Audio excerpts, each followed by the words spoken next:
The thoughts, views, and opinions expressed in this podcast Blah, blah, blah. It's entertainment, people. Enjoy the show. Hey, everybody. Welcome to another episode of Unboxing Photography. I'm Ricky, and opposite of me is Jim. It's been a while.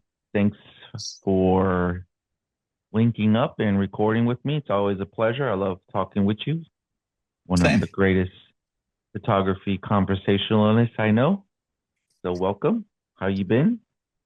Good. Yeah. So much going on now that the weather's good and so many things happening. So much going on since we last chatted. So yeah, definitely. I do apologize to everyone out there. I've been kind of away. Work has been, you can say hectic, I guess. That's a accurate term. Military is very unpredictable at times, and it picked up. I had to go on a few road trips.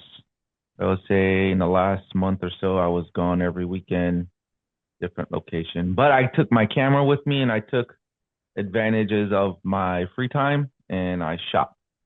So a month ago, I had 0 photos in my backlog, and yesterday I'm about 8,000 photos in. wow. So I got a lot of that's a lot of pictures. Yeah, no doubt. Obviously not all film. Not all film. I do got a couple of rolls of film I did shoot. Got a new camera, Mamiya RB67. I don't know why I got another 6.7 because I have the Pentax 6.7. But I kind of wanted that waist level viewfinder style. I don't know why. I'm just like, I need to shoot one of these. It was an obsession. I kept talking myself out of it. Like, I don't need it. I don't want it. I got the Pentax. And then you should have got a TLR, bro. I have one. That's the other thing. What TLR you have? I have a Minolta. And the only reason why I went with the Minolta is because they stole Leica formulas for their lenses. And yeah, I'm not gonna lie, it's very amazing quality. I would, it's funny. Definitely love TLRs. I've got a couple of rollies and I have a Mamiya C330, and I have to say, like, not that I want the price of the things to go any more ridiculous than it already is, but the 330, because it's got a bellows and because it has an interchangeable lens system, to me is just like a unique, wonderful TLR. And also it's not that heavy relative to a 67, a 6.7. I mean, it's heavy, but it's not as. So anyway, if I had to pick one of my cameras, as much as I love my rollies, I have to say that the 330 it's a really special camera. Yeah. And I like the glass in that as well. But anyway, funny story. You got a new camera though. Yeah. Funny story. I actually got the Minolta in Hokkaido. I was on a business trip, and whenever I go to mainland or northern Japan, I always look for the camera shops because they're a little easier to find than they are in Okinawa. I found a used, like a thrift shop. Those are the best places to find used cameras. And they actually had the C330 and the Minolta. The C330, the body was in excellent condition, but the shutter was broke. So I didn't get it because of that. And like trying to fix those things are stupid. They're ridiculous. It's hard. Some places can fix them, some places can't. So I went with the Minolta. The Minolta is super tiny, compact. It's super light as well. But what I will say, I know you're coming to Japan. The C330s, I would say about 4 years ago, they were about $200 or $300 to find a good one. Yeah, they're a lot more money now. Yeah. Now they're pushing a grand. Yep.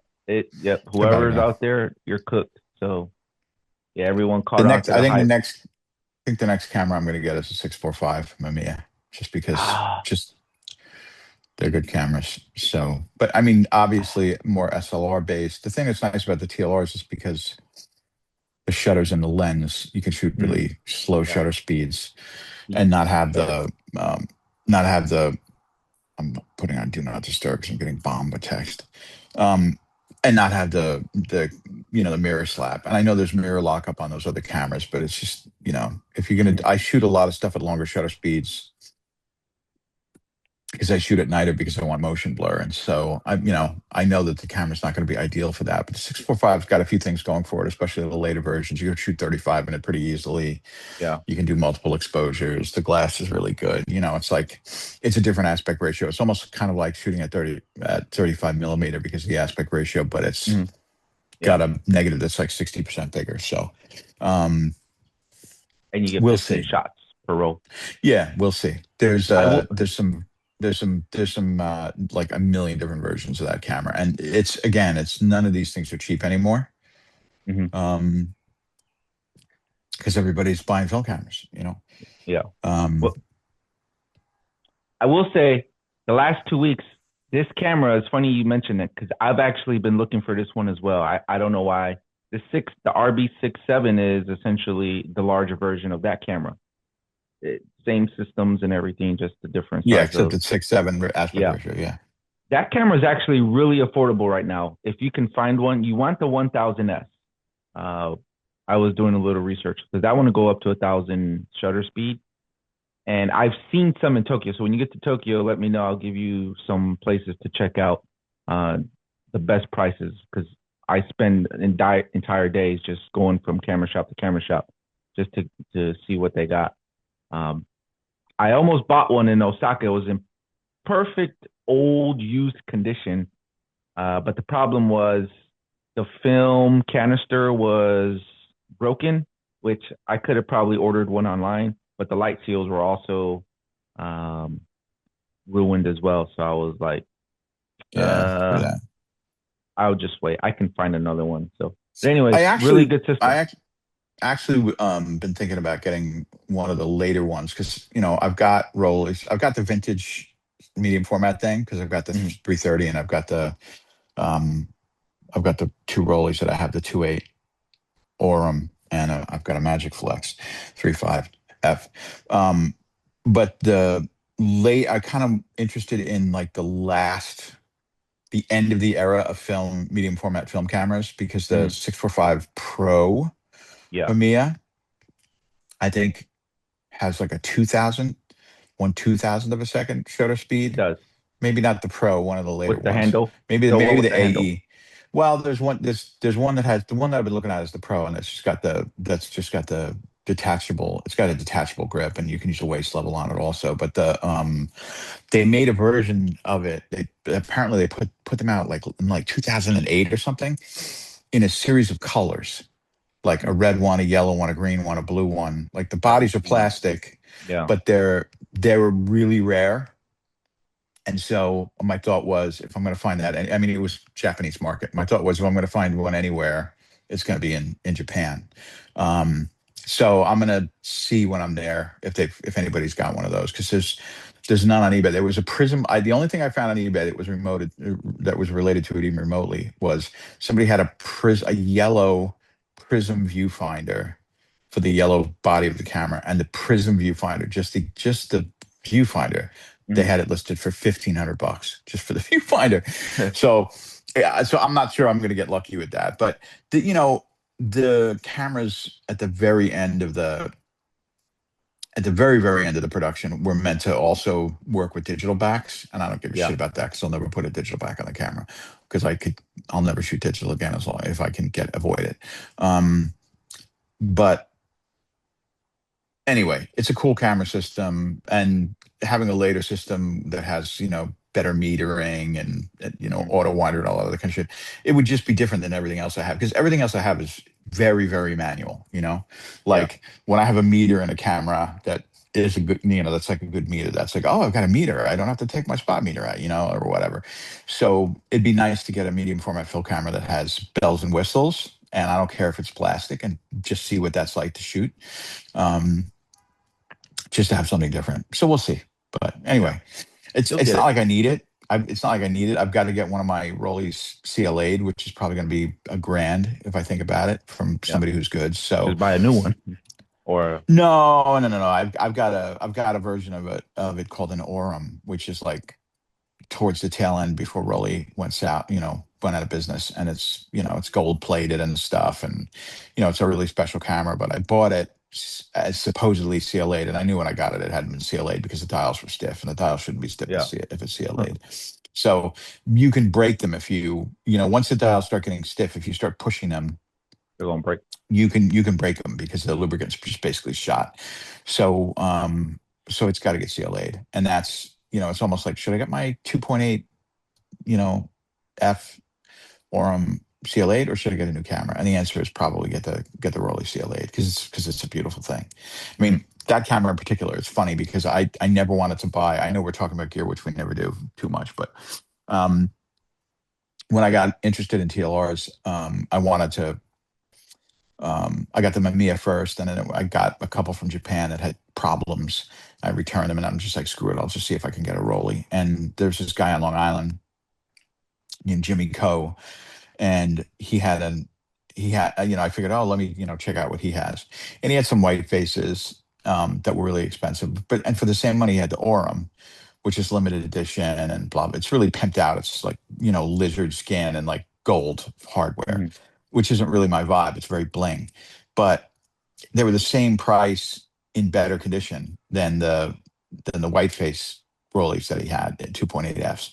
So I went out to his shop. I contacted him, and he said, "Yeah, come on out. I'll save you the eBay fees." So I went out there, and he had 5 different Orems, and these are really rare cameras. So the fact that he had 5 sitting there was crazy. So they were all in various cosmetic condition, and he had one that was like just pristine, brand new, and it was the most expensive, but the dials were the stiffest. Yeah. And then the one that I bought was a little bit cosmetically inferior to what his top price one was, but the dials were less stiff. So I ended up buying that one. It came with the box, Yeah. presentation case, all that stuff, and it was like $4,000. And I've seen Oh, them go, like, I saw somebody had it on eBay for the same camera for like 7. I saw another one that was listed for like 12. I don't know if anybody got $12,000 for the thing, but I know that my camera is probably worth at least $1,000, maybe $1,500 more than what I paid for it already since I've had it for 2 years. mm, So, but it's like the cheat code, because when you walk the streets with that thing, because it's such a piece of jewelry, yeah. everybody Wants to is talk to like, you. nice camera, nice camera, nice camera. Yeah. So I don't even need to ask people. I'm like, well, yeah, well, let me take a picture. And they're like, Yeah, I know that yeah, one. So Same it is thing. so the cheat code. Yeah, yeah. I mean, I Nice mean, prices. sometimes I get that with my Mamiya. Strangely, I don't get it with my Magic Flex, which is a black Rolly. They'll go, oh, some people will be like, nice camera, but it's usually photographers. But the Aurum, because it's gold, everybody wants Mm, their picture yeah. taken on that thing. So I got to get that thing back in service. But Sounds like they're you know the what you got to do. yeah, I know what I got to do. I don't need. I mean, my mindset on getting them 645 is just that, because when I'm in that mindset of like, oh, I don't want to shoot square, then my choice is shooting 35 because all my TLRs are square. But having that bigger negative, it's it's a lot of Yeah. information on the negative, and it's beautiful. So anyway, And it's naturally portrait size. But yeah, let's get back into photography. That's our daily dose of healthy gear talk, which, yeah, it's good and fun to talk about sometimes. Some people like to hear that. Maybe, I don't know. Last thing, I got my 135 back finally. So now my Leica lens collection is complete and I feel happy. cool. I like that's one of my. I'm going to Tokyo, like you said, just in a few weeks, and that's my conundrum, is what camera to bring. And the easy answer is to bring the MP, because it's so Mm-hmm. lightweight and tossable and carried Mm-hmm. everywhere, and blah blah blah. And I've got a 35, I've got a 21, I've got a 90, I've got a 50s, so I can choose like basically whatever. But my only thing is, I like to do multiple exposures, and obviously the MP doesn't do that. So I don't know what I'm going to do. I don't know if I'm going to bring 2 bodies. Maybe I could bring. I thought like, oh well, why don't I just, if I'm going to shoot 35, why don't I just bring the R9? But the R9 is like, it's substantially heavier than the MP. The Larger. MP is like having, the MP is like nothing. You will, yeah.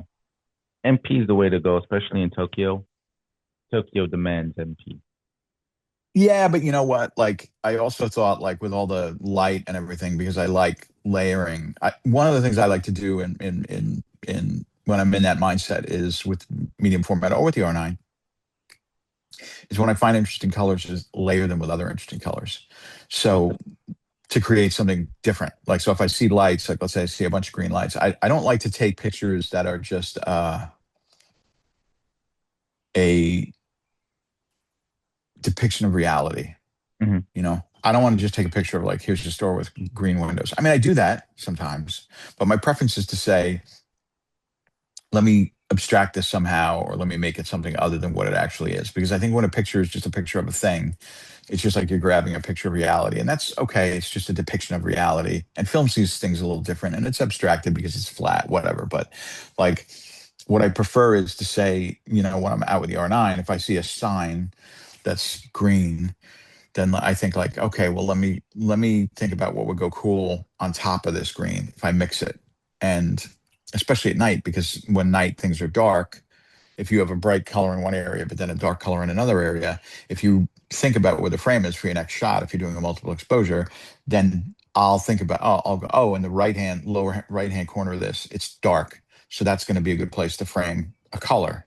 So then I'll try to find somewhere that has a complementary color that I can put in that dark area of the frame. So then I get an image that's something new because it's a composite, it's a multiple. So with all the light that's in Tokyo, I really want to be able to do that with all the signage, all the neon, all that other stuff. And that's why I want to bring something that I can take multiple exposures with. So I don't know whether I'm going to bring a Rolly or what I'm going to do. The other thing Yeah. is I think that like um, for Harajuku, if I shoot there, which I'm hoping I can, the kids, and if they're still there and if it's still cool, I want to be able to shoot square. They're still there. They're not as still there as they used to be so many years ago. I would say the first time I went there was about 10 years ago. Very Harajuku looking ish.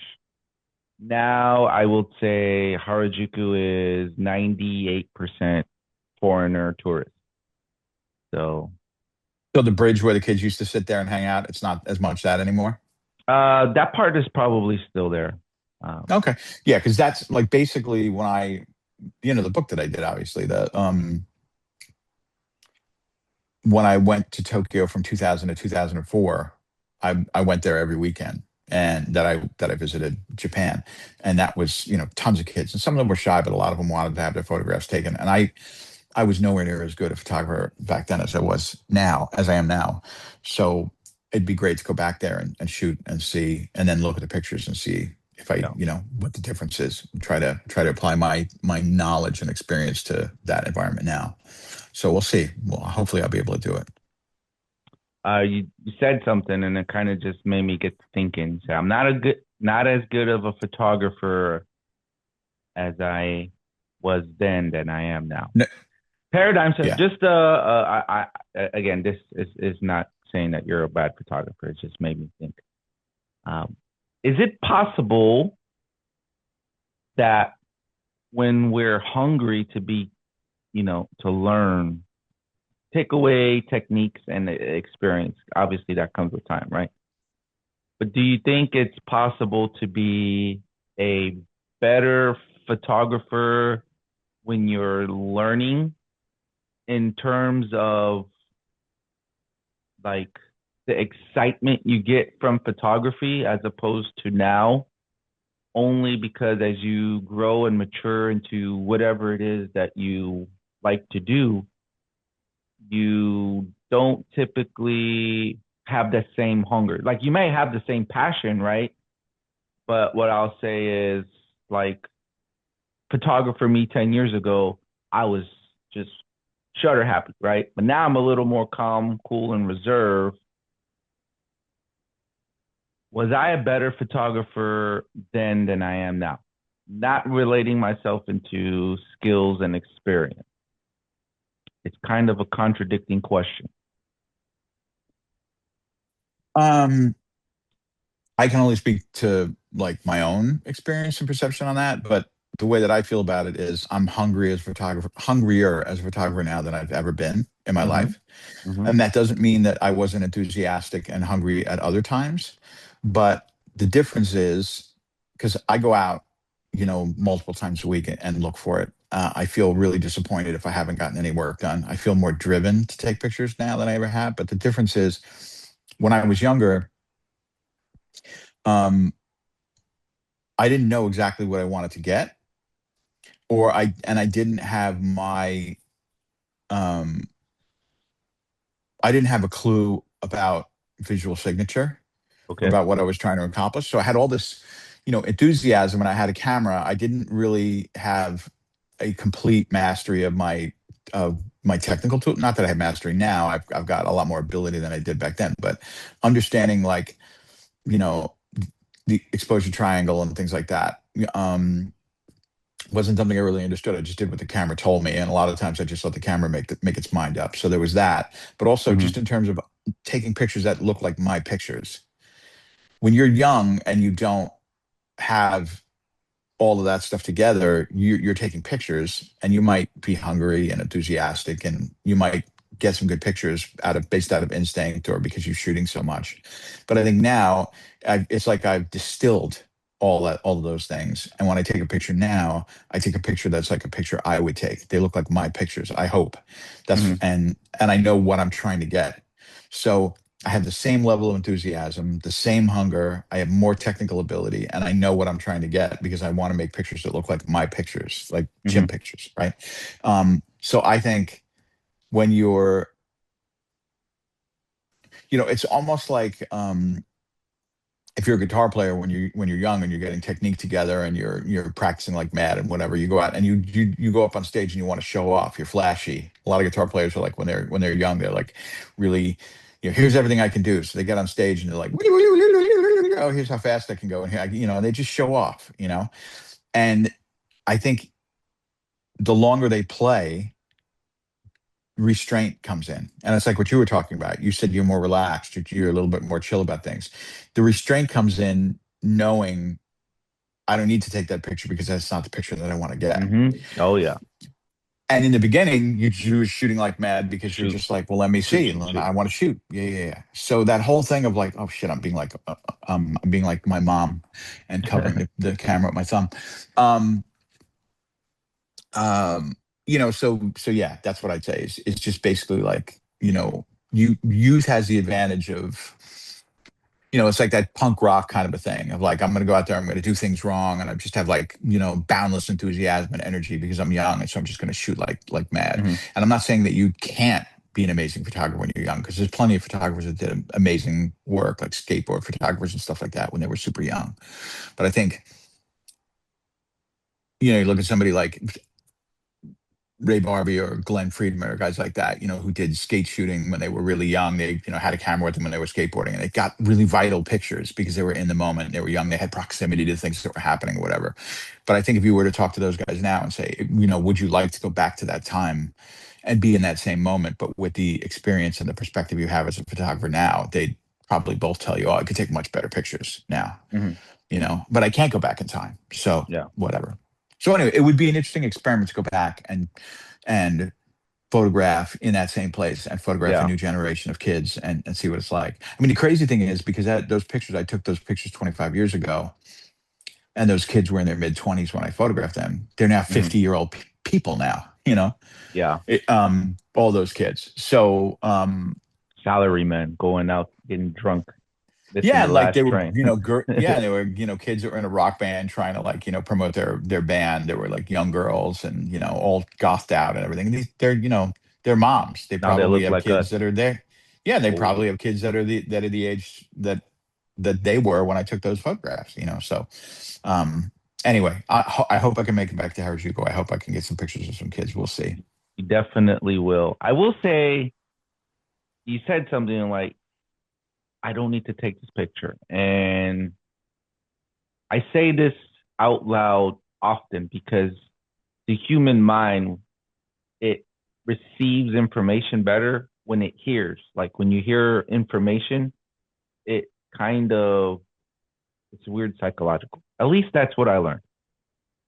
So they say like if you want to be wealthy, like reading what is it, Napoleon Hill's book, forgot. Anyway, he said like verbalize it, say what you want to accomplish out loud every morning, right? And Yeah, it's that guy's just manifesting. basically, yeah, that guy, all of that stuff comes from like there's a book called by Florence Shovel Shin, and she started Mhm. that basically. Like Yeah, everybody's just riding her coattails.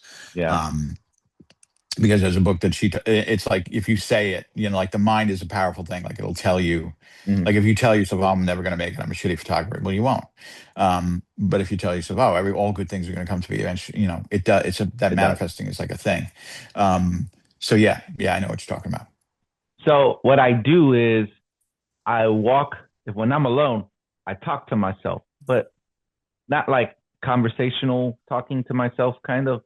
I'll just say phrases like I'm walking and I'll see something and instinctually I'm ready to take a photo, but then subconsciously I'm like, I've taken this photo a million times.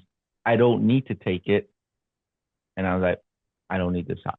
I don't need this. I did this. I already did that. I don't need this. Uninteresting.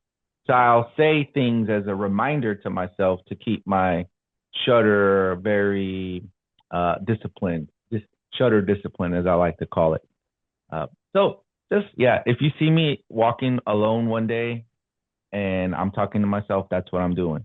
I'm hitting visual memory cues of why I don't need particular photos.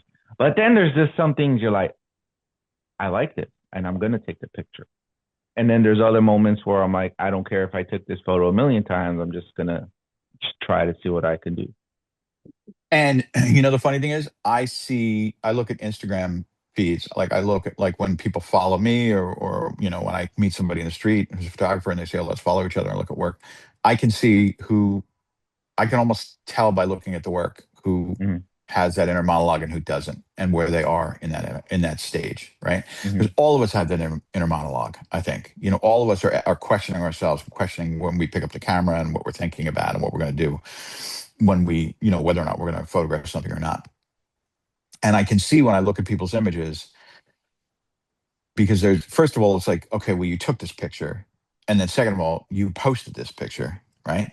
Mm-hmm. So um this might be kind of considered elitist or judgmental or cynical or something like that. But I look at photographs a lot and I'm like, I'm like, I would have never taken that picture. And I definitely would have never posted that picture. That's But, elitist.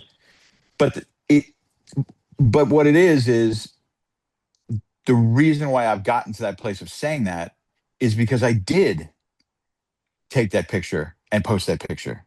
Yeah. But growth is about, you know, looking back at that stuff or getting beyond that stuff and going, okay, now I know, now I have a better idea what I want to accomplish as a photographer. Now I have a better understanding of what's a good picture and what's not a good picture.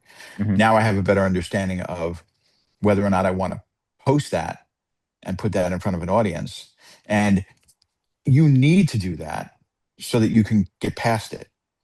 It's Mm-hmm. like we say all the time on here, shit is what makes the flowers grow. So I'm not going to beat anybody up about taking shitty pictures because I took Yeah. shitty pictures. But the point is, at some point, you should start understanding Mm-hmm. because there's a world of photo books and museum, all this stuff out there, all this visual uh, stuff that increases our visual literacy that you can look at and say like, oh, okay, I understand that. Like, I was really excited about that picture when I took it because of X, but now I understand looking at it from a more informed perspective what was not successful about that picture, and so I understand why it was flawed, and I'm not going to take that picture anymore. I'm gonna approach that differently. But we all have to go through those shitty pictures to get to that point. Yeah. I'm still going through my shitty pictures. I have to get through those before I get to my good ones. A lot of them, I don't want to say it's luck, right? Because I've been doing this long enough to know what I want to say, what I want to see, how I want to interpret it, right? And then that goes back to the skill and the experience of just taking those shitty photos. You got to take a million of them just to get like one. So it's like Mario. You got to get 100 coins to get an extra life, right? Well, So, it's funny. There's this new book out from Aperture. I picked it up at APAD called Joseph Kudelka Diaries. mm, And basically what it is when he was on the road by himself, he to keep himself centered or whatever, he kept journals when he was on the road and he wrote in them pretty much like every day. And he did that for like 30 years or something like that. So now that he's approaching 90 and he isn't photographing as much as he used to, and I guess he's realizing like, hey, he's coming to the end of the time. road.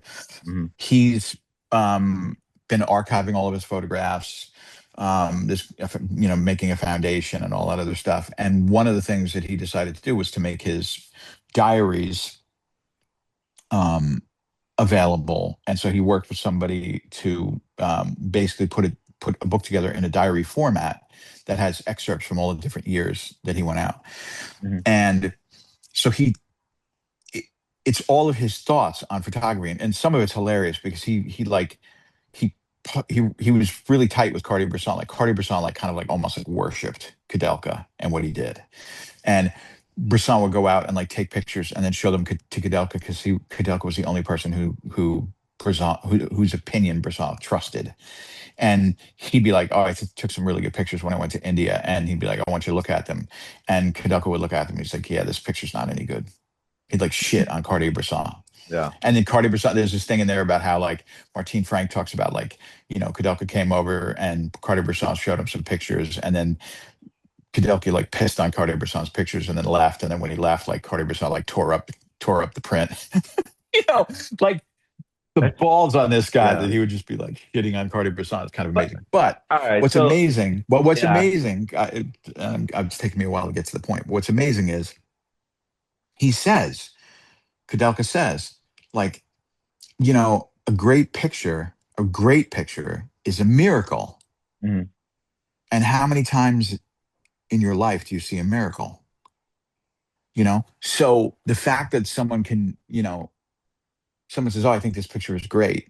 Like a great picture is a really, really rare thing. And he talks about how he takes all these shitty pictures. And I saw something he was honored in somewhere in Europe this past week, I think. I'm not sure if it was Brussels or where it was, but there's some photo festival and he had him there. And there was a clip of him talking on stage and him talking about how street photography is the hardest thing to do because you go out in the street for days and days and days or weeks and weeks and see nothing.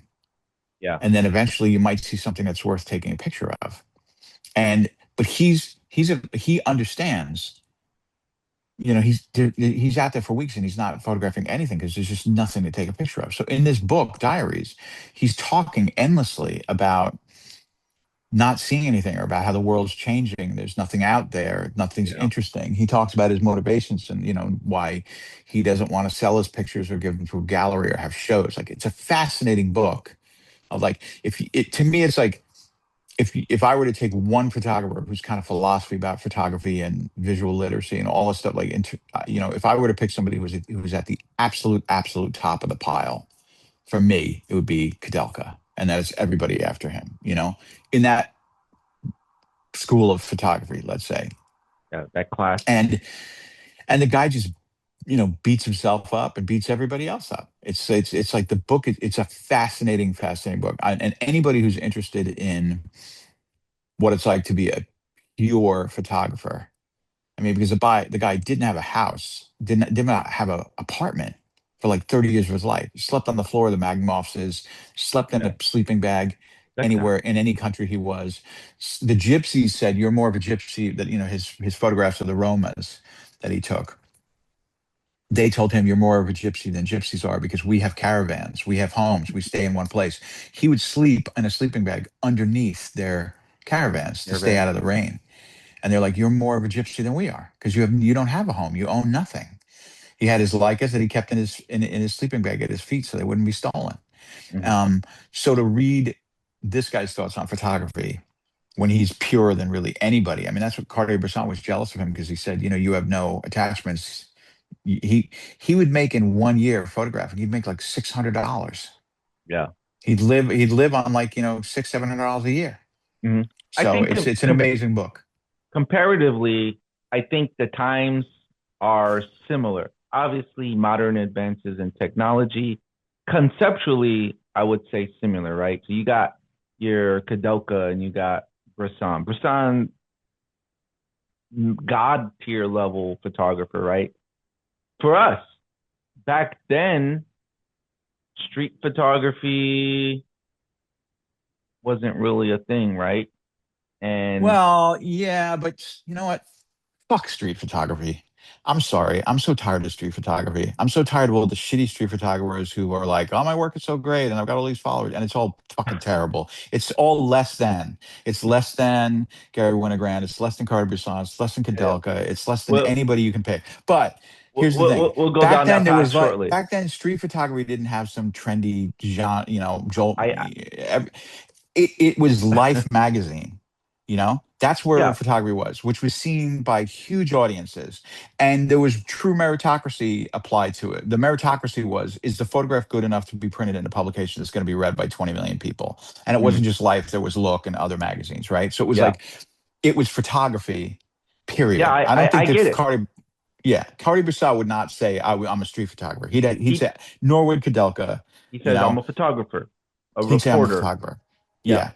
So again, I agree with you in the terms of now it's just kind of saturated market, and now people do it to look cool. They got the YouTubes, they got everything's a reel now, and like they're like trying to make everything all conspicuous. But the first question I always ask myself is, why is there a camera pointed directly at this person if he's trying to be like, oh, I'm just walking down the street, and then there just so happens to be your buddy recording you in a way to capture. Anyways, it's all marketing. It's a scheme.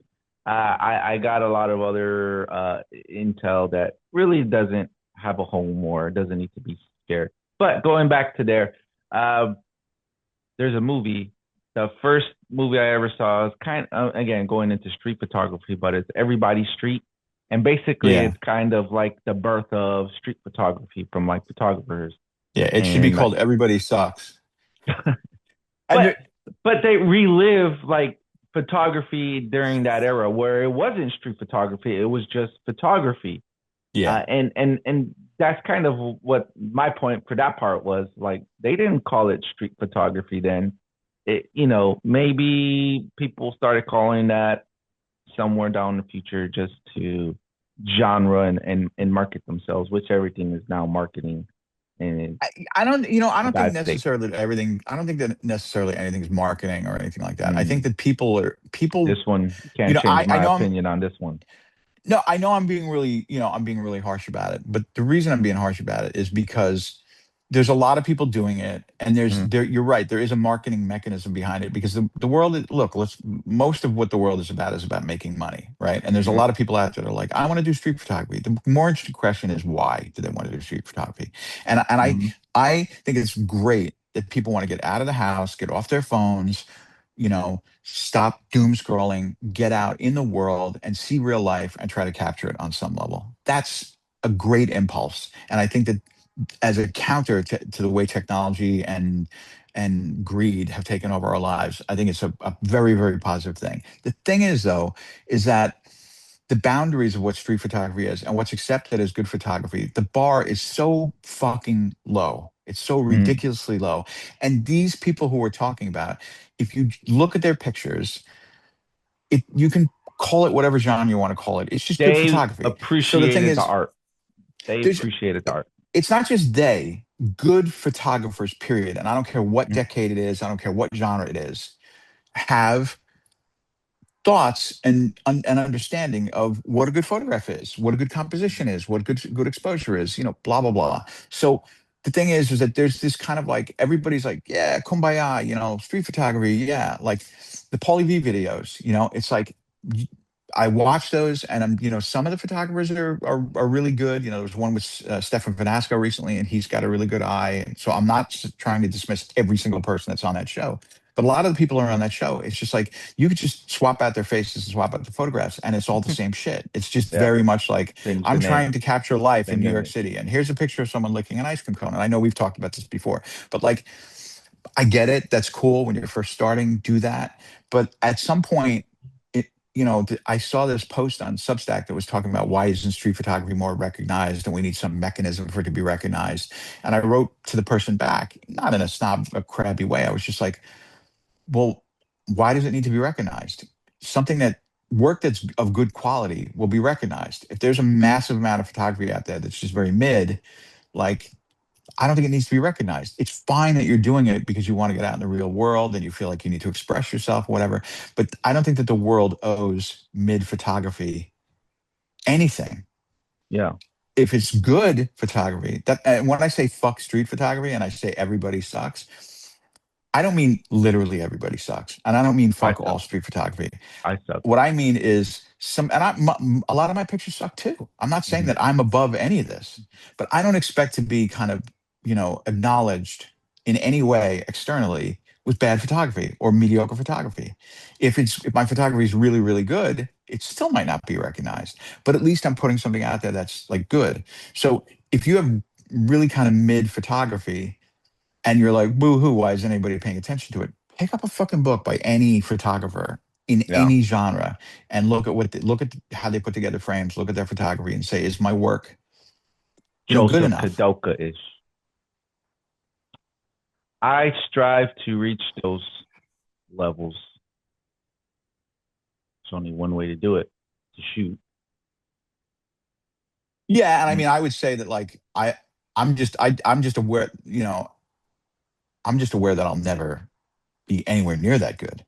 Yeah. But the good thing about this book is that if you look at the book and look at his inner monologue, all the stuff you were talking about what we think when we're out, he's put that all in a book. And this guy is the pinnacle of genius. Like literally, Carter Bresson is like, I suck compared to Joseph Kadelka. So when you can read a diary of 30 years of his inner thoughts and his discussions with Cartier-Bresson and all these other photographers, Kappa, blah, blah, blah, blah, blah, well, no, not Kappa. Kappa died before Kadelka came. Um, but all these famous magnet photographers and stuff, like dialogues with him, and see kind of what he talks about, how he beats himself up, and what he thinks about images and the frame.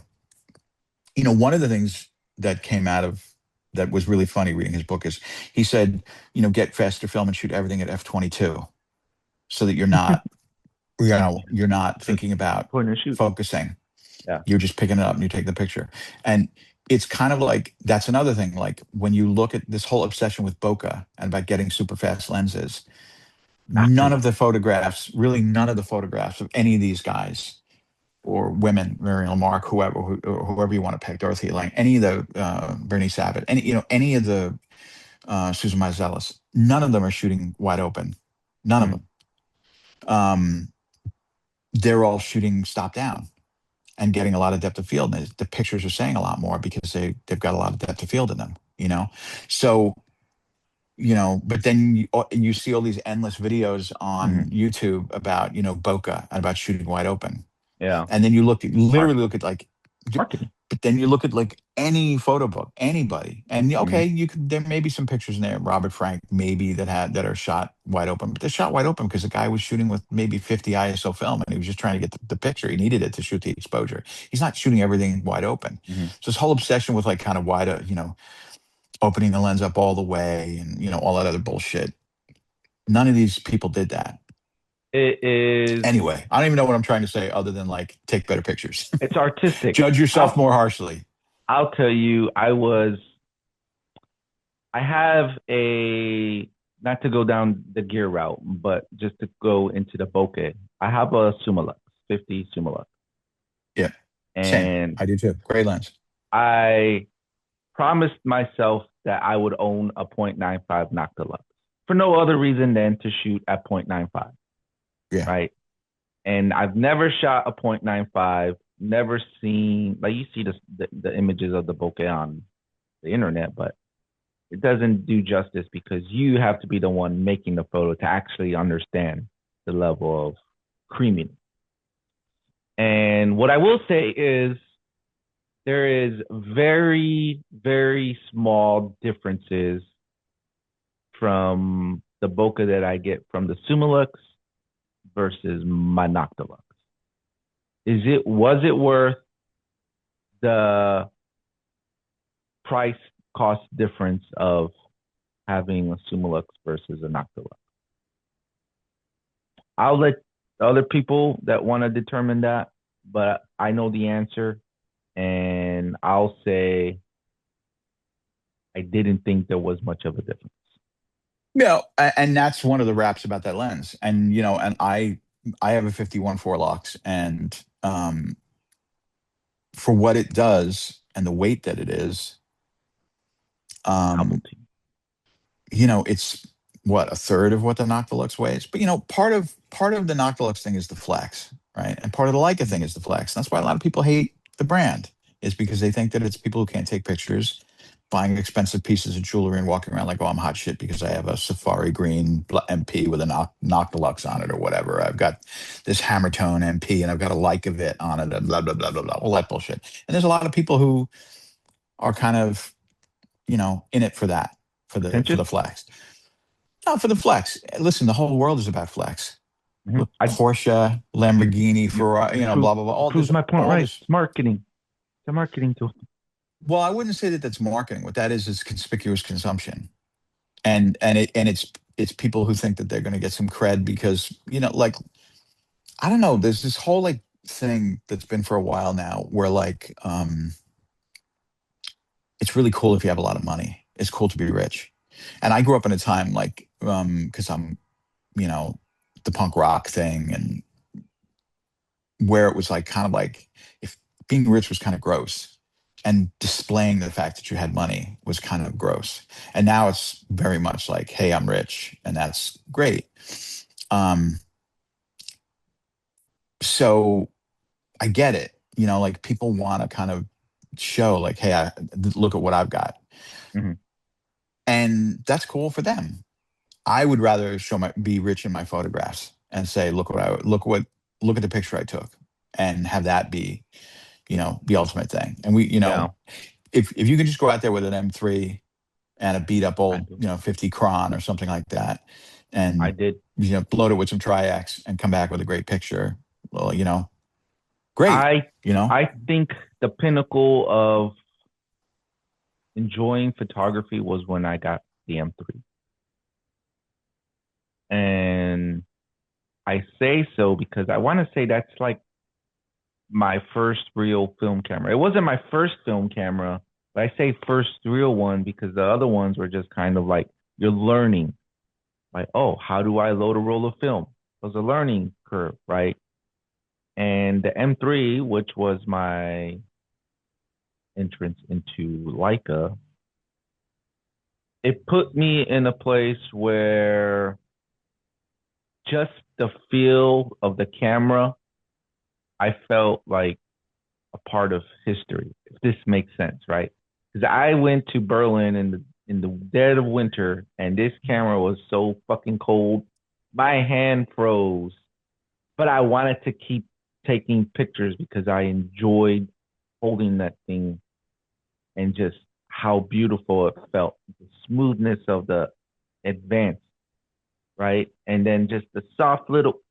I'm gonna play it.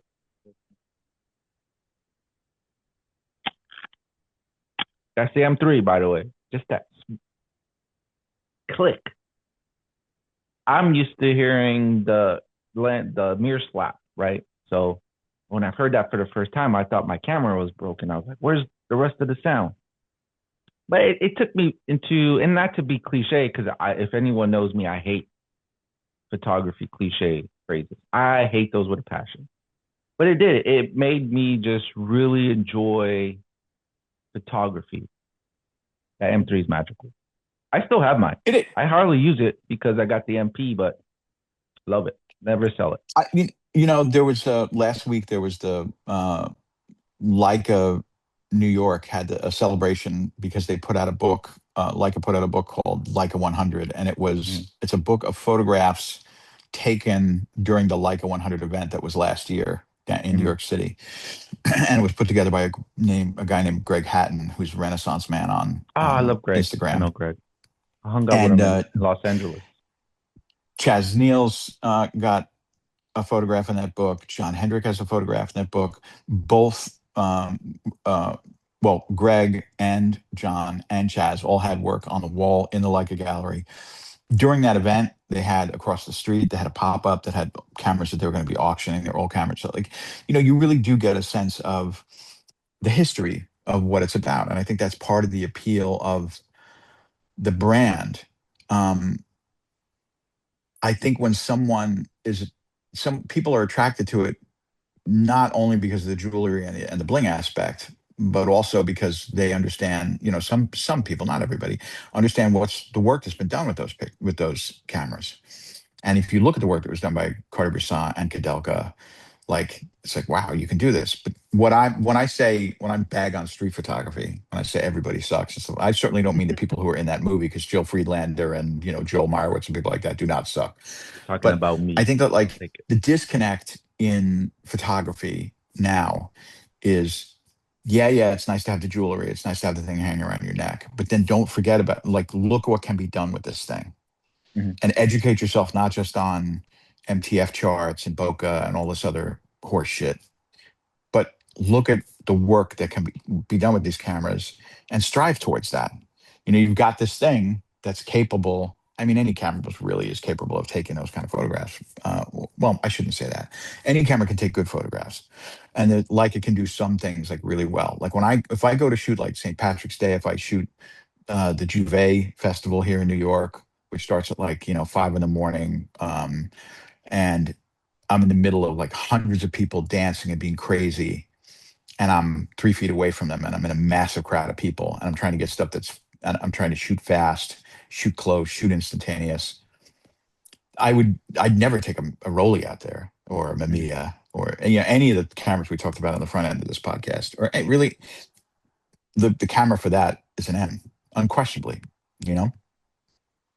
But when I do that, I'm thinking about pictures that have been taken in similar situations throughout the history of photography, and saying, what can I add to this, and trying to, and I'm informed by all those pictures, and I'm like, let me try to take better pictures.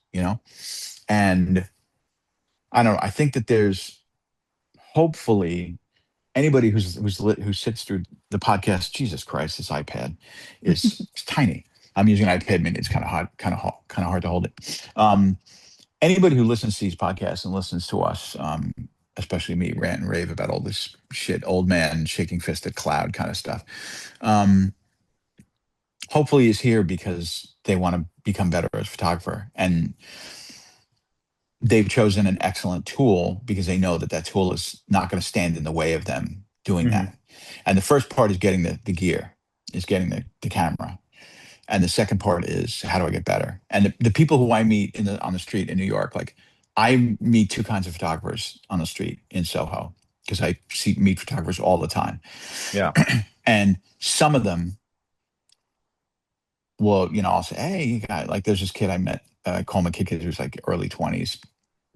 I should say young man, 'cause it's disrespectful to say kid, but he's got an M4P, I think. And he's taking photographs. And we had these conversations about just trying to get, better. And I remember we had a conversation a few weeks ago, because he was, it was like 4 o'clock in the afternoon, and he had triax loaded, and he's like, oh, the sun's going down. So, I'm this other photographer friend of ours, Sean Bruce, was there, and he was going to go shoot at this skate park. And he's like, oh yeah, I'm going to have to call it a day, because I've got 400 speed film loaded, and, it's losing the light. And I was just like, well, what are you shooting at? And he was shooting at, I don't know, a 250th or a 125th. And I'm like, bro, just shoot it like a 15th or a 30th. And he's like, oh, I don't, pictures, he was Oh, kind the of shutter saying speed the pictures weren't going to, too yeah, slow. he was kind of saying, Gonna get blurry. that, like, oh, the pictures aren't going to come out. And I was like, you're shooting triax, man, in an M, like, on with it, and you've got a cron on the camera. Like, Yeah.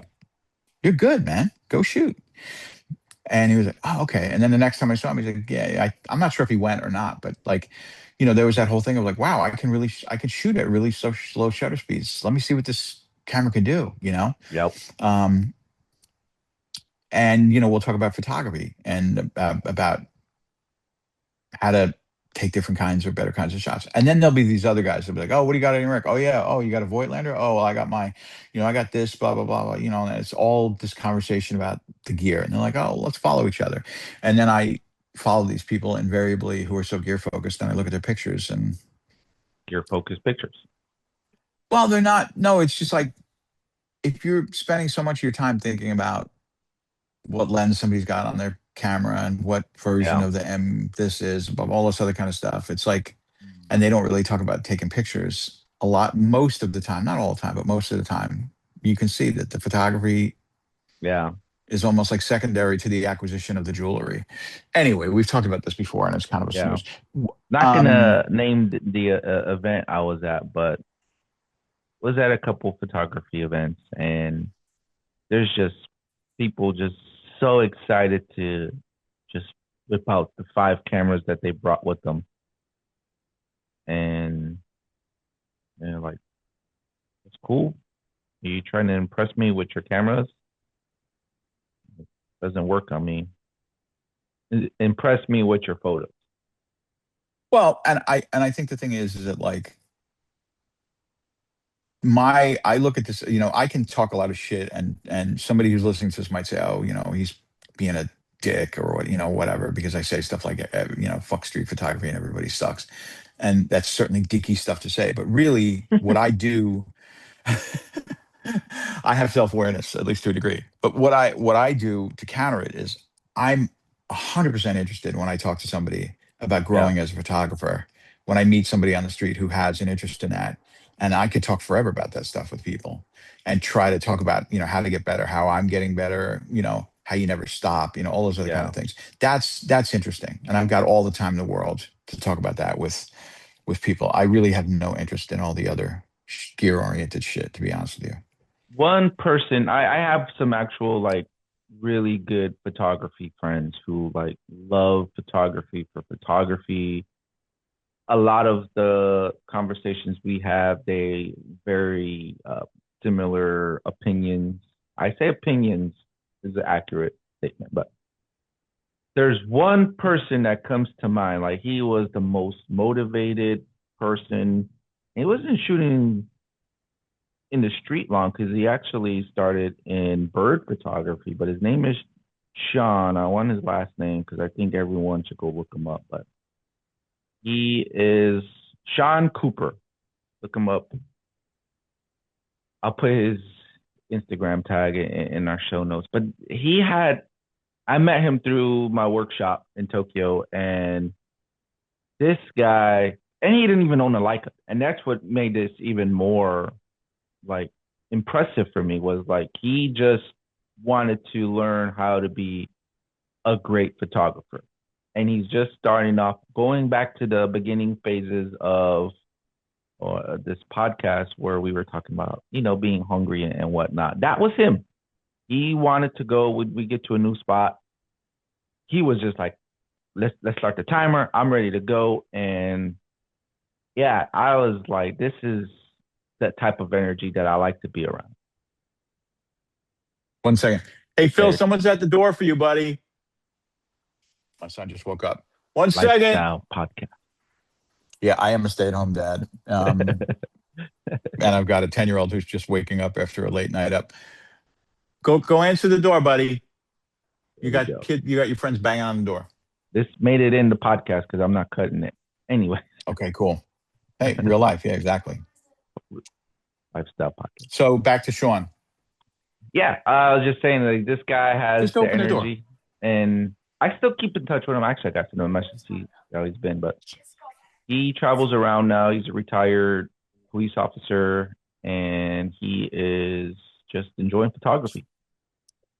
And that's the thing. If you're just enjoying photography, cool. But and there's some people I meet who will say, I'm just enjoying photography. And, they'll say, I'm not trying to accomplish it. I'm not trying to like be in a gallery or this or that, and I don't want to make it sound like there's like people can't enjoy photography or they have to pass some bar to be accepted or be allowed to have a Leica or something like that. I'm more responding to kind of the currency of like social media and the YouTube thing of just like, putting a lot of really mid stuff out there and not acknowledging it as such and not saying like, okay, let's not say how amazing this is because there's evidence out there if we look at the history of street photography, that this work is in fact not amazing relative to what's already Yeah. been done. And so how do we make it better? How do we evolve it? Because I feel like if you think about it, and there's all these questions, I like read it on Substack all the time. They're like, why is photography less important? How come photography isn't getting acknowledged? It's such a shame. How come there are all these gatekeepers and everything? And the first question you just kind of have to ask yourself is, have you evolved? Has it evolved, or has Hmm. it devolved? I can And if answer you the look gate at, question. well, the thing is that everybody, is it really that there's a gatekeeper who's keeping your fantastic photography from being seen, or is it that the work is just mid? If I there's would say all both. like, I'm gonna say both. I don't buy into the gatekeeper thing. I really don't buy into I think Mm. gatekeeper is like a convenient excuse for people who just like, and I would include, I don't ever say to myself, oh, some dark forces are keeping my pictures from being seen. No, You know, I'll tell you. I'll tell you. There is gatekeepers. Gate there. life is but life is about gatekeepers. Like no, but it's gatekeepers. And you go to the bank to get a loan. Is your credit good Yeah. enough? Or where's your collateral? Oh, no, okay, there's a gatekeeper. You I'm go not saying apply for a there's not job. There's a bunch of gatekeepers. right, but you go for a I'm job. There's resumes. Okay, somebody has a better resume, so you don't get the fucking job. Like the- I'm life sorry. is about gatekeeping. You're proving me right again. I love these. So But the I get point is, it's not bad. And so here's the reason why I'm gonna tell you why I know there's gatekeepers. So one, there's gatekeepers in photography community because they don't want you to do better than them, right? That's their bread and butter. If you're doing better than me, that means I'm gonna get paid less. Sometimes there's some people who this is their own job, their full time, and they have such a huge market. Like even if they didn't gatekeep you, and I'm not saying that the real big names because they already have the fan base, they don't need to gatekeep you. But there's other people that do, right? And then there's the galleries. Now, believe it or not, there's gatekeepers in the galleries. They'll show your work if they want, and you have to yeah, get but in but good with Ricky, them. Ricky, I gotta say, not to be a dick, but Jesus fucking Christ, that's the most obvious shit you could possibly say. A gallery is a gatekeeper? Of course they are. They run a commercial space where they have to sell work, and they're not going to put mid work that's not going to sell up in their galleries. If you read anything about like the economy of what's happened in the art world and how it's shrinking, the rising cost of having a gallery, the diminishing audiences, the more that the auction houses are taking, all this stuff, like the art world is like super, super challenged. They are the ultimate gatekeepers because basically they're only going to put stuff up if there's somebody who's going to spend a lot of fucking money to buy it, right? Mhm. So that's like obvious. Like Yeah. it's not a surprise, or it's not any news to anybody that galleries are gatekeepers. That's their job. Yes. Curators at museums are gatekeepers. But Now, so the thing is that like to look at that and like say that there's anything wrong with that. That's There there's should be not. gatekeepers. There's There, nothing wrong with that. there's not. And so here's the thing. I'm not discounting your fact there. We live in a world where people, common community, right? They equate my photo could sell $100,000 based on I got 100,000 likes on Instagram, right? And usually, as you would say, it's mid photos, right? Really good ones, some really good ones, not so many good ones, this and that. People are in a competition to create the same mid level work because they think if they can get a million likes on a low quality image, that they have a chance to sell it for 150,000. I don't know that anybody thinks that. I think what people think, if you look at all the YouTube stuff and you look at um, all the stuff that's on Instagram, I don't think anybody's under the illusion that they're going to get in a gallery and they're going to sell pictures for tons and tons of money. Like what most people are trying to do Make is books figure out a way to and sell photo monetize books. their to monetize their social media presence, to Mm-hmm. monetize their YouTube presence, to maybe become an ambassador for a brand, Mm-hmm. and to get money from that. And which is really taking the popularity, developing an audience, and then using that audience to create a side hustle to generate, revenue, whether that's via mentorships and teaching or selling a zine or whatever. There's guys like that guy Sir Robin, who's on YouTube, who's got a zillion followers. His pictures are tremendously mid, and they just are. They're just not. It's just not very good photography. But he's got a huge audience, and he sells tons of zines, and he's really consistent with his videos, and so he's created an economy for himself. Does that guy think that he's ever going to sell? He's ever going to be in MoMA? I doubt it, and that's fine. I don't know. I don't know that to be true. I mean,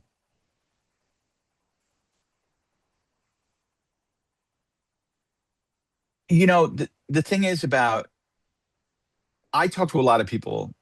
I'm an old white male. Like, there's the privilege of white male photographers. Like, if you look at like the history of photography, like there's a lot of people who haven't gotten a shot and who have had experience, whether it be people of color, whether it be women, whatever, who have not gotten the same opportunities in photography. And it would be naive to say that that isn't the case. But I hear every single photographer I talk to, whether they're black, white, gender fluid, whether they're old, and they say, "Oh, I'm not getting my work recognized because I'm older. I'm not getting my work recognized because I'm a person of color. I'm not getting my work recognized because I'm a woman. I'm not getting my work recognized because I'm gender fluid," whatever.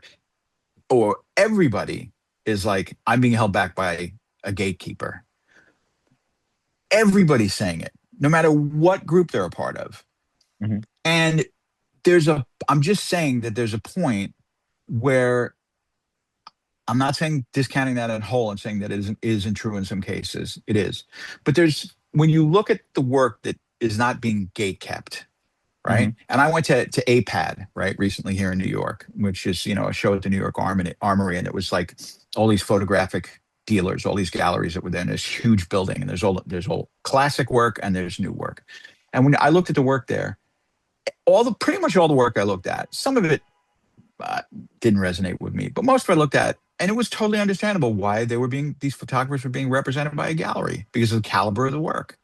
And when I look at a lot of people whose work they're saying is being gate kept, mm-hmm. and then I look at the work of people who are being represented by galleries, it doesn't really seem to me like a mystery why those people are being kept out by gatekeepers. It's just the work is not at the level of the work that is being let past the gates.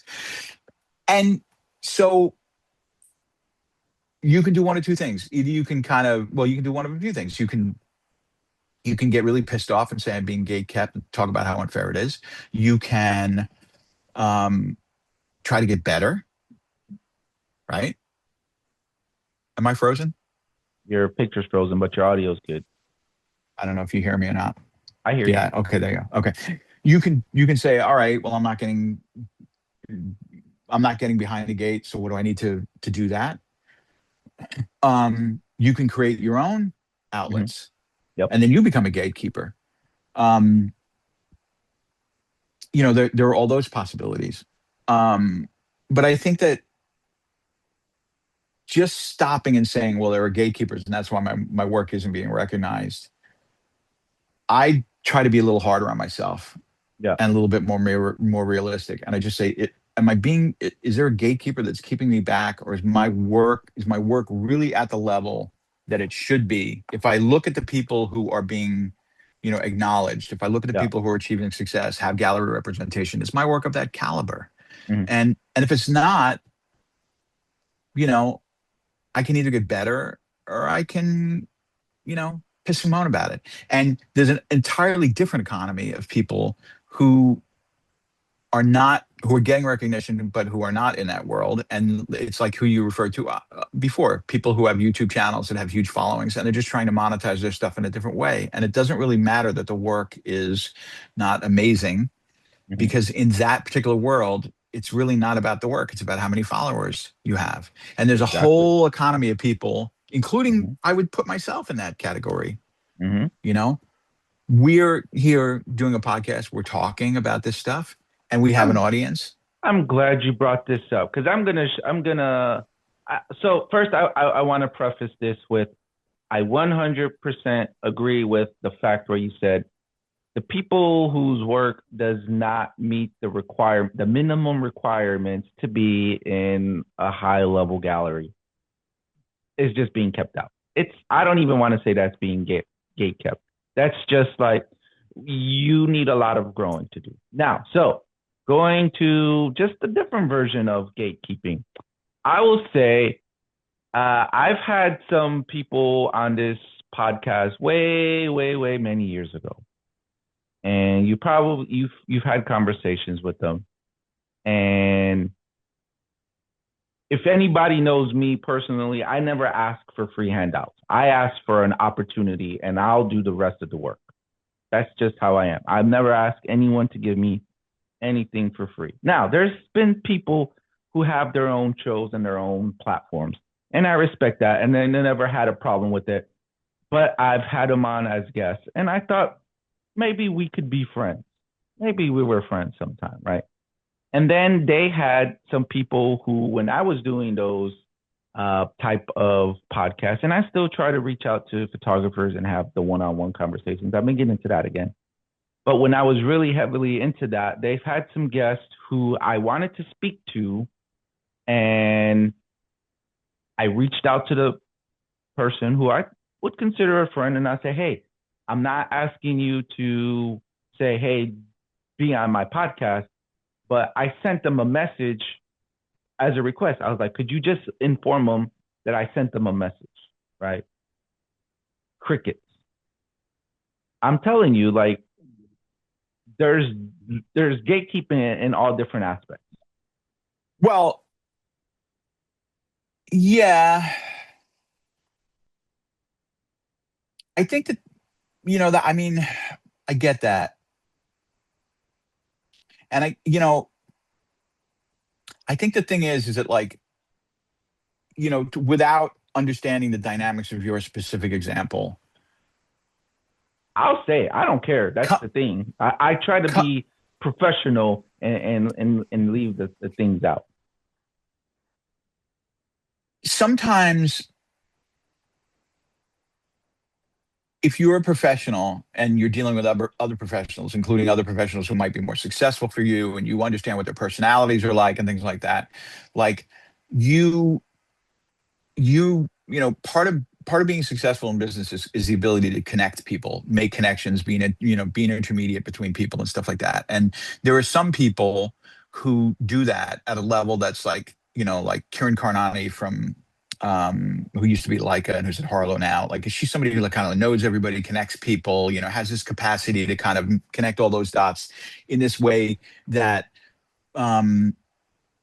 gives her a currency that is greater than other people, because she's just really, really, good at that, and that's, everybody says, a great person, connects a lot of people, knows everybody, blah, blah, blah. And she's just really good at that, But sometimes there are people who's like, I have a relationship with somebody and I know what their personality is like, and I know what they will want to do and not want to do. And what that person should have said to you, instead of just crickets, was, the guy who you're asking, or woman who you're asking me to hook you up with, would not be interested in doing what you're asking them to do. And I don't want to be put in a position where I have to ask them and have them go like, why are you sending me this? Because, like, I'm in the entertainment industry. I know that, like, sometimes people say, hey, can you work with such and such an artist? Can you get them to do my podcast? Can you get them to do an interview on this blog? And I know that, like, the traffic level of that particular podcast or blog is not at a level where the artist would be interested in doing it, even though I know that artist. And I'm friends with this person. And so then I have to figure out some kind of diplomatic way of saying to the person, like, I know this person, I know this artist, and you don't have the numbers.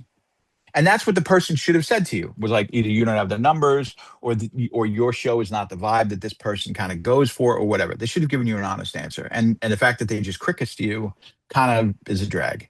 But I think it's okay for somebody to say, this person's not going to be down, or I don't feel comfortable making a recommendation. Yeah. Just be an honest person. I wouldn't call that gatekeeping. That's somebody who just didn't want to answer your question for whatever reason, felt awkward about it, and just decided to let it blow over. And I'm not going to say I haven't done that at times, but this concept of kind of gatekeeping some of what comes out from gatekeeping, and it seems like that's like what's turning into some of the what this show's about is gatekeeping. Style podcast. Some of what gatekeeping is about is people perceive gatekeeping like they're being gatekept, but what they're not having is enough self-awareness to know that like you're not ready to get behind that gate. Like it's like there was this funny SNL skit about with Harry Shearer and Martin Short as wanting to do like Olympic swimming, is like performative swimming or something like that. And maybe that's not the best example, but anyway, I'm just trying to say like like if I decided at 50 years old that I wanted to go try to be an Olympic figure skater, somebody should tell me like Yeah. that ain't gonna happen, Yeah, or you're not good enough. not But there's a gonna lot look of good on you. people who will tell themselves, "Oh, I'm gonna quit my job at this bank because I'm gonna pursue my dream of being an Olympic figure skater, and I'm 40 years old." And it's like, Yeah. bro, like the people who were Olympic figure skaters started training when they were 5 years old, and they've been doing it for their entire lives and been coached by the top level people in the world. Like, you're not going to quit your job on Long Island and go to like a local, ice skating coach and like become an Olympic competitor at 40. But they don't have the self awareness, Mhm. right? And I think when I said like earlier like, that kind of everybody sucks kind of thing is like we need to have self awareness to understand what sucks about our photography Mhm. or what sucks about how we market ourselves. There are people out there who I think are you know maybe it's unfair of me to like criticize somebody like Sir Robin's photography and say it's mid. That's just my opinion. Some other people might think he's great. He sells plenty of zines, so obviously some people do think he is really good. What he's much better at than I am, and hands down, is marketing and creating an audience for himself. So he's done something really great, which he's created his own community that appreciates his photography. And Yep. so me as somebody who looks at he's not comparing himself to like Joseph Kudelka. I look at that stuff and I Mhm. go, I suck because I'll never be as good as Joseph Kudelka. He's going like, well, that doesn't matter. I'm going to create my own community and go do my thing. I travel all over the world, take pictures, teach classes, sell zines. I got my own thing going on. Yep. I could do that too, and I don't. So it's kind of shitty for me to like bag on somebody who's done that The and paths who's are made different. something. Yeah. But yeah, for me, I don't care about any of that shit. Show me the pictures. All that other stuff to me is just frosting on the cake. If the cake tastes like shit, I don't care how pretty it looks. But Mhm. the world does. Obviously, the world's eating a lot of cake that has a lot of Yeah. frosting on it, and the cake We'll lick inside the ain't that great. You know, We'll lick the capoop. that's yeah. But you know what? Is that gatekeeping? There's a lot of ways to make your own gate. Now, There's a lot of ways to get behind a gate. yeah, I think the term does get misused quite often, but not discounting a lot of the stuff that you said. Again, I agree with the majority of it, but then I have different opinions on the level of gatekeeping that with purpose and intent, right? Obviously, the skill quality, that's a different topic of just business. That's a business, investment. But let's Well, get and into and just knowing to put a finer point on it, and just I guess to resolve it, like yeah, I'm cleaning a filter. When orange or red. when I was orange, when I was when I was like 18, 19, and I wanted to get into the music business, right? Um, And by the way, this is a Leica filter, which costs a lot of money and is Yeah, nowhere near as good as the B&W BWs. filters. So the lesson of that is do not buy Leica branded filters, buy the B&W filters because they're half the money and they're superior. Anyway, Now I'll never um, get sponsored by Leica. Thanks. when I got into the music business when I was like 18, 19, everybody told me like, oh, forget it. You're never going to work for a record label. You're never going to get a job in that. Like how many people are trying to get those jobs? Like it's impossible. Blah, blah. And I worked at a record store and everyone was like, oh, they were going to college to get a degree in music business, blah, blah, blah, whatever. And it was going to be pretty much impossible, I thought. But by the time I was 21 years old, I was working for a major record company. And how did I do it? Well, one, I didn't listen to people who told me that I shouldn't try. And two, I just went to everything. I was present. I participated. I just showed up. Like I went to everything. I showed up and I went to shows. I met people, when there was a show at like on a Tuesday night at 10 o'clock in New York City and nobody else wanted to go there. And it was some band in some little shithole place in the village. I went and I saw them. The people who worked the record company said, "Oh man, thank God you're here. Like nobody showed up. Let me introduce you to the band," because the band wanted to see, did anybody turn up from my show? And so you do that long enough and people get to know who you are and they start getting to know what your work is. And then, Mm. and all of a sudden the gate, doesn't have chains on it. Maybe it's got a rope on it, but you got to show up Gotta show up. and you got to be somebody who people want to work with. And, Yeah. there is definitely something about honesty is not a good way to get behind gates.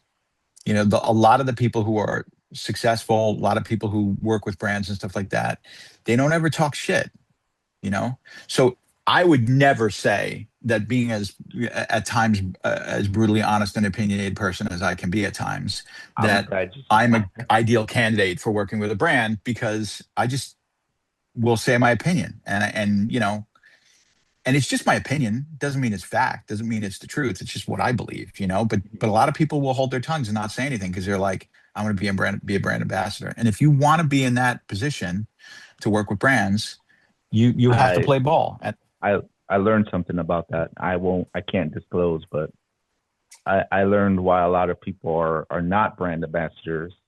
Some of it has to do with social media numbers, but some of it doesn't. Anyways, I don't really want to discuss this because it was so awkward. But I think I told you briefly when I was in Tokyo a couple weekends ago.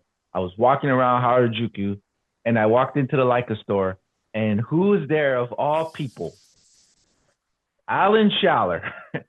I met Alan Schaller for the first time randomly. It wasn't planned.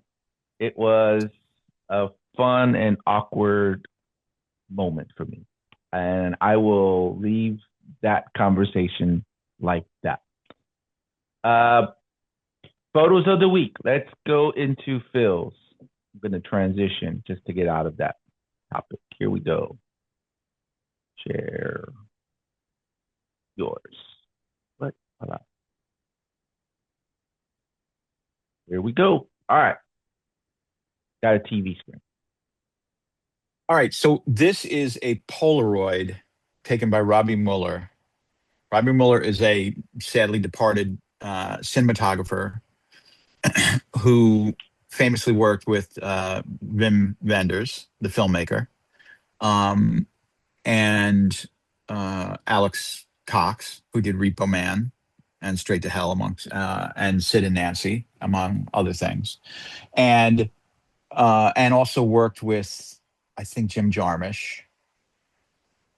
So he had a really unique way of shooting the movies and bringing to life the visions of the directors that he worked with. And if you see a movie like Paris, Texas by Wim Wenders or Wim Wenders, and how that's framed and what the color looks like in it, what the lighting's like in it. I mean, that is any photographer should watch. I mean, I'm pretty sure Tatiana Hopper has talked about him and because Wenders is also a photographer, but Robbie Mueller was his cinematographer. He has a book that came out recently called Polaroids, which is a collection of his Polaroids that they put together. I think there's a few. If you Google it, I'm forgetting the name of the company that sells it. They also just put out a book by Christopher Anderson, which I just got. But anyway, this is one of his Polaroids, and it's a very simple photograph. There's nothing spectacular going on here. I mean, I think it's framed well, but this is is very indicative of how this guy approaches color and lighting and contrast and depth in the way that he shoots films. And I think if you watch really any of the movies that he made and look at the way the color and the lighting is and the framing is in those movies, you'll see what a genius this guy was. And the movies that he worked on are genius. And this book, Polaroids, it might be called LA Polaroids. Is it called Polaroid? I'm not sure. But it's a great book. He was an amazing cinematographer. There's some, if you look up Robbie Mueller on YouTube, there's a bunch of videos with people talking about what an incredible cinematographer he was, and why. And he's somebody who anybody who's interested in any of the things that we're talking about should check out. So that's why I thought it would be cool to look at one of his pictures this week. Yeah. I do gotta say, because I have a Polaroid camera, this level of perfect exposure on a Polaroid slide is probably the hardest thing to achieve. And anyone who shoots Polaroid can understand it. So I Yeah, well, really appreciate it because the color, especially the everything's modern balanced. Polaroid emulsions. Yeah, especially the Yeah. modern Polaroid emulsions. But yeah, that whole thing of like, because the lenses, Polaroid lenses are really slow. Hmm. The shutter speed is pretty is not that slow. Yeah. So 500 is the fastest. yeah, so to get this kind of a picture, I mean, obviously he had a lot of light coming Yeah. in from a window that was probably to the left of frame. Um, I will say but it's yeah, probably it's a pretty great picture. he probably had it like mounted on something and he probably attempted, unless he got lucky first try, but um, I will say 100% of the Polaroids that I shoot never come out to exactly what I thought they would. It's Yeah, magic, and then that's the beauty of the Polaroid is it's pure magic because you definitely like you can be 100% accurate with what you think you're going to capture. It's not going to happen. yeah. So, Well, and again, like if you look at the films that he did, mhm.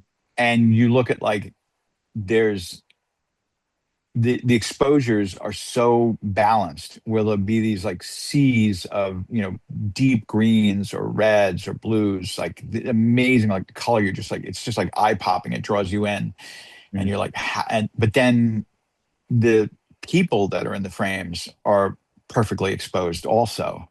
Like, I mean, one of Photoville was in New York City a couple of weeks ago, and this friend of mine from Philly came up for it. This guy Rashawn, who's called Shen Snaps on IG, um, and we've featured one of his pictures on here before, but he and I were talking about things that we look at to kind of influence our photography, and we were talking about the Criterion Channel, and how great a resource that is to subscribe to it. $100 a year, and it's like got all these amazing films and amazing transfers of films. And if you think about it, if you think about the frame in a movie, every frame in a motion picture, everything in the frame is completely considered. Like what the shapes are, the different brightness levels of things. Like it's lit in Colors. such an intention. Everything that's in the Hmm. frame is intentional. You Yep. know, and and so the filmmaker and the cinematographer, it's like, well, what's going to be in this frame and what's going to be shown in this frame and what's important in this frame? So if you start looking at movies and you think about that consciously when you're looking at this, like, why, what is my eye being drawn to in this image? Hmm. Why is this in the picture? Why is that in the picture? Why is that brighter? Why is that darker? What color am I looking at? There's a lot of stuff now that they talk about how like most modern movies have, are about two colors, like any given frame Yep. or any given scene, there'll be like two major colors in it and Psychological then, aspect. and kind of that's it. There's all that. So looking at movies is really instructional, I think, and can be very helpful for film photography. And that's what Rashawn and I were talking about. We were sitting there on a curb after hanging out at Photoville. So I would suggest anybody who wants to spend a good $100, subscribe to the Criterion Channel and watch the movies of Wim Wenders and Jim Jarmusch and Alex Cox and the cinematography of Robbie Mueller. You'll love it. It's great stuff. Nice, nice. All right, and I'll go to mine. I think I've showed this one before. I really love this image, and just seeing the TV you sent me, it was like it kind of gave me Rodney Smith vibes. So I went again with Yeah, you this. showed this picture a few episodes ago. I remember. Yeah. Yeah, I don't know what it is about this tree and these two gentlemen here that I keep revisiting this photo. And I think it's for me just the perfect tones of black and white and then like the fade. So I kind of spoke about like I write poetry and actually I've been writing a lot more, like a lot more. And a lot of this to me is very poetic. Just looking at it, and I think this is probably why I keep revisiting it. This is such mystery. I love it so much, and Rodney Smith's style is I just love it. He is one of the greatest thinkers of composition, creative genius. Yeah, amazing. And if you like him, you know Philip Halsman. I don't, or Halsman is maybe I somebody you do. should. Yeah.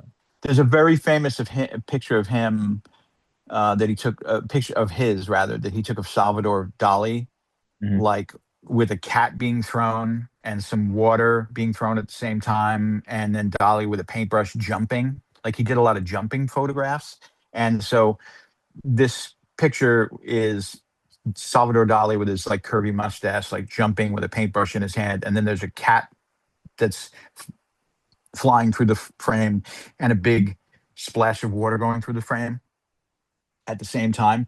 And he had to take the image like a bunch of times to get like a good image, but it's a really fantastic kind of famous picture. I'm not sure if it's Philip or Philippe Halsman, but Halsman basically um, is who that is. And there's a photographer named Henry Leutwiler who is a contemporary photographer who kind of takes pictures like catalogs of things. Like he